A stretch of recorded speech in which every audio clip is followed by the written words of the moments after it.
అస్సాంలో బీజేపీ రెండోసారి అధికారంలోకి రాబోతుందా అంటే ప్రస్తుతం సర్వే పీపుల్స్ పల్స్ సర్వే ప్రకారం రెండోసారి అస్సాంలో బీజేపీ అధికారంలోకి వచ్చే అవకాశం కనిపిస్తుందండి. హేమంత్ బిశ్వా శర్మ రెండోసారి ముఖ్యమంత్రి అయ్యే అవకాశం ఉన్నట్టుగా కూడా ఈ సర్వే తెలియజేస్తుంది. పీపుల్స్ పల్స్ సర్వే ప్రకారం అస్సాంలో మొత్తం 126 స్థానాలండి. మ్యాజిక్ ఫిగర్ వచ్చేసి 64. ఈ సర్వే ప్రకారం బీజేపీ పార్టీ 69 నుంచి 74 సీట్లు గెలవబోతుందని, అదేవిధంగా బీజేపీకి సంబంధించినటువంటి మిగతా పార్టీలు ఎన్డీఏ కూటమి 90 సీట్లని, కాంగ్రెస్ పార్టీ వచ్చేసి 25 నుంచి 29 సీట్లు గెలవబోతుందని చెప్పేసి ఈ సర్వే చెప్తుందండి.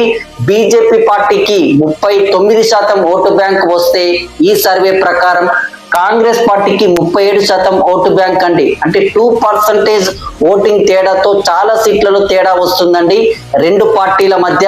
ఇంకా ఎలక్షన్ జరగడానికి 3 నుంచి 4 నెలల సమయం ఉంది. అప్పటి వరకు చూద్దాం ఏ పార్టీ గెలుస్తుందా అనేది. ప్రస్తుత పరిస్థితి మాత్రం బీజేపీకి ఫేవర్ గా ఉంది.